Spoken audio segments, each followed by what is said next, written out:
Tristão e Isolda. Capítulo 13. A voz do rouxinol. Quando Tristão, já de volta à cabana do lenhador Ori, descansou o seu cajado e tirou sua capa de peregrino, viu claramente que chegara o dia de cumprir a palavra empenhada ao rei Marcos, de afastar-se da Cornualha. Por que não partir ainda?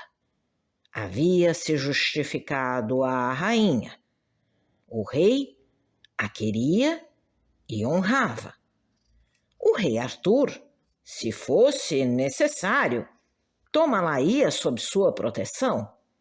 E daqui para frente, nenhuma felonia iria prevalecer contra ela. Por que ficar mais tempo por lá? Estava arriscando inutilmente a sua vida, a do lenhador e a tranquilidade de Isolda. Certamente era preciso partir.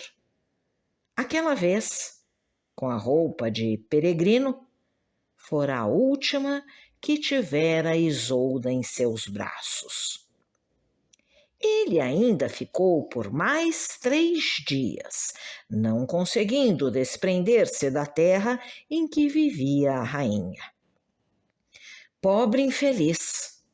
Estava escrito que ele não conseguiria viver nem com ela, nem sem ela. Mas quando o 4º dia chegou, despediu-se do lenhador, que tão bom refúgio lhe dera, e disse a Gorvenal: Bom mestre, eis chegada a hora da partida tardia. Iremos à terra de Gales. Começaram a jornada tristemente à noite. Mas a estrada margeava o pomar cercado de chuços, onde antigamente Tristão esperava sua amiga.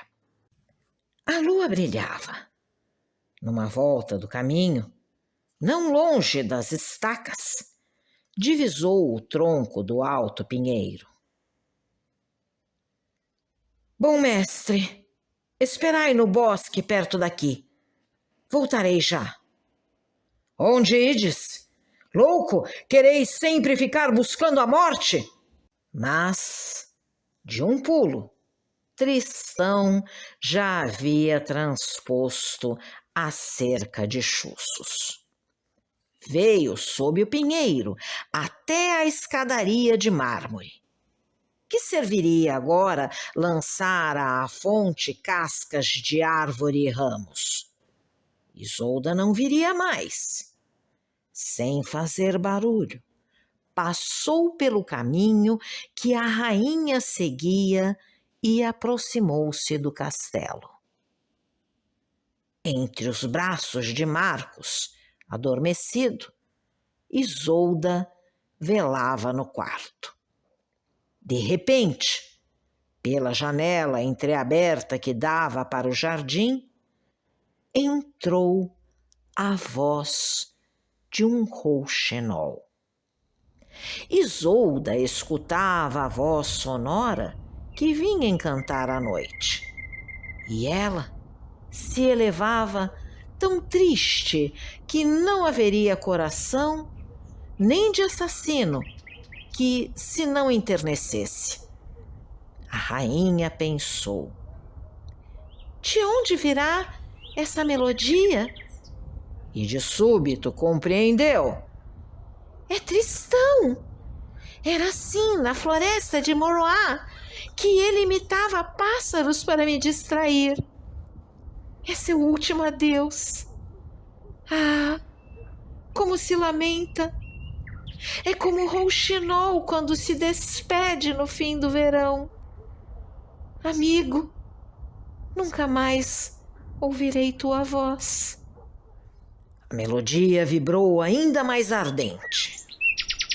Ah, Que queres? Que eu vá até você? Lembrai de Ogrin e os juramentos feitos. Calai-vos, a morte nos espia. Mas me chamais, vós me quereis, e eu vou. Ela saiu dos braços do rei e jogou um manto de Grindelin sobre o corpo quase nu. Era-lhe necessário atravessar a sala vizinha onde, a cada noite, 10 cavaleiros velavam, revezando-se. 5 dormiam, enquanto 5 ficavam em armas, de pé, vigiando diante das portas e janelas. Mas, por sorte, todos estavam adormecidos, 5 nos leitos e 5 sobre as lajes. Isolda passou por sobre seus corpos espalhados e levantou a barra da porta. O anel tiniu, mas sem despertar nenhum dos guardas. Ela atravessou o limiar e o cantor se calou. Sob as árvores, sem dizer uma palavra, Tristão apertou Isolda contra o peito. Ficaram abraçados até a aurora, sem poder se desprender. A despeito do rei e dos vigias, os amantes gozaram sua felicidade e seus amores. Aquela noite, alucinou os amantes. Quando a vontade quer, todos os perigos são desprezados. E nos dias que se seguiram, como o rei tivesse deixado Tintagel para dar sentenças em St. Luben, Tristão, regressando à casa de Ori, ousou, cada madrugada, insinuar-se pelo pomar até os aposentos das mulheres. Um servo o surpreendeu e foi contar a André, Denwalin e Gondolin.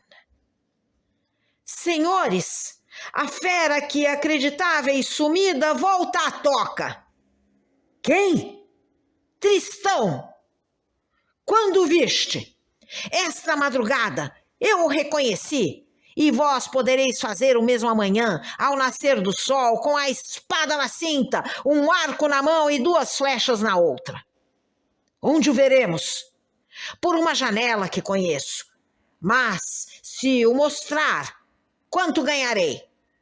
30 marcos de prata, e serás um vilão rico. Escutai, então, disse o servo. Pode-se ver o quarto da rainha por certa janela estreita, pois fica bem no alto na muralha. Todavia, uma grande cortina, estendida através do quarto, fecha a abertura. Que amanhã um de vós penetre pelo pomar. Corte um longo ramo de espinheiro, apontado em cima. Suba até a janela e espete o ramo no pano da cortina. Poderá, assim, afastá-la o quanto baste. E podeis me queimar o corpo, senhores, se atrás dela não virdes o que vos digo. André, Gondolin e Denwalin disputaram entre si sobre qual, dentre eles, teria primeiro a alegria do espetáculo. Combinaram, por fim, de dá-lo a Gondolin. Separaram-se. No dia seguinte, ao amanhecer, iriam se encontrar. Amanhã, ao nascer do sol, eles teriam de se cuidar com Tristão. No dia seguinte, ainda estava escuro. Deixando Tristão a cabana de Ori, rastejou até o castelo sob a sebe de espinheiros. Como ele saísse de um arvoredo, olhou pela clareira e viu Gondwan, que vinha de sua mansão. Tristão penetrou no espinheiro e se encolheu em emboscada. Ah, Deus! Fazei que ele não me veja antes do momento propício. Espada em punho, ele o esperava. Mas, por obra do acaso, Gondwan tomou outro caminho e afastou-se. Tristão saiu da sebe, entesou o arco e mirou. Mas o homem já estava fora do alcance. Nesse instante, vinha de longe, ao passo de um palafrém negro, Denolin, seguido de 2 galgos. Tristão o viu de longe, escondido, atrás de uma macieira. Viu-o atiçar os cães para desentocar um porco selvagem. Mas antes que o conseguisse, seu dono sofreria um tal ferimento que nada, nem ninguém, o poderia curar. Quando Denolin chegou perto, Tristão jogou sua capa e pulou diante do inimigo. O traidor quis fugir, mas foi inútil. Não teve tempo de proferir nenhuma palavra. Caiu do cavalo e Tristão lhe decepou a cabeça. As tranças que lhe pendiam em torno do rosto, cortou-as e as pôs nas perneiras para mostrá-las a Isolda e deixá-la contente. E Gondwan, pensava Tristão, este escapou. Por que não consegui matá-lo também?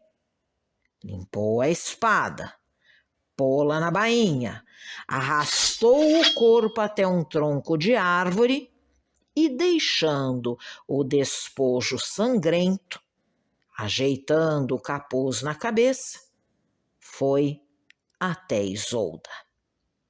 No castelo de Tintagel havia-o precedido Gondwan. Sobre a alta janela havia espetado sua vara de espinho na cortina e afastado os 2 panos do tecido, olhando o quarto todo cheio de cortinas. A princípio, não viu ninguém, só Pérines. Depois, viu Brandon, ainda com o pente com que acabava de pentear Isolda. Isolda entrou e depois Tristão, o qual trazia em uma das mãos o arco e 2 flechas, na outra 2 longas tranças de homem. Deixou cair a capa e seu belo corpo surgiu. Isolda inclinou-se para saudá-lo e, como se erguesse, levantando a cabeça para ele, viu, projetada na cortina, a sombra da cabeça de Gondwan. Tristão disse-lhe: estas tranças são de Denolin. Vinguei-vos dele. Jamais comprará nem venderá escudo ou lança. Muito bem, senhor. Mas encurvai este arco, por favor. Gostaria de ver se é fácil entesá-lo. Tristão o curvou, sem compreender inteiramente. Tomou Isolda uma das flechas, prendeu-a à corda, viu que estava bem e disse em voz baixa: vejo coisas que não me agrada. Mirai bem, Tristão. Ele tomou posição, levantou a cabeça e no alto da cortina viu a sombra da cabeça de Gondwan. Ele disse baixinho: que Deus dirija esta flecha. Virou-se para a muralha e atirou. A longa flecha sibilou no ar. Esmerilhão ou andorinha não voam tão rápido. Furou o olho do traidor. Atravessou-lhe os miolos, como se fosse polpa de maçã. e parou, vibrando contra a parede do crânio. Sem um grito, Gondwan caiu sobre o chão em cima de um chuço. Disse então Isolda a Tristão: os traidores sabem de nosso refúgio. Fugi. André ainda vive. Ele contará para o rei. Não há mais segurança para vós na cabana do lenhador. Fugi, amigo. Pérines esconderá o corpo na floresta tão bem que o rei jamais dele terá notícias. Mas fugi desta terra, pela vossa salvação e pela minha. Disse-lhe Tristão: mas como poderei viver? Tendes razão, amigo Tristão. Minha vida e a vossa estão entrelaçadas e tecidas uma na outra. E eu, como poderei viver? Meu corpo aqui fica, mas tens convosco meu coração. Isolda, amiga, vou partir. Não sei para que terra, mas se algum dia virdes o anel de jaspe verde, farás o que vos pedir por ele? Sim, se revir o anel de jaspe verde, nada me impedirá de cumprir a vontade de meu amigo, seja loucura ou sensatez. Amiga, que Deus vos recompense. Amigo, que o Senhor Deus vos guarde. E assim os amantes se separaram. Se você gostou desse áudio, deixe seu like, compartilhe, deixe também seu comentário e se inscreva no canal, ativando o sininho para ser avisado dos próximos vídeos. Um grande abraço e até a próxima!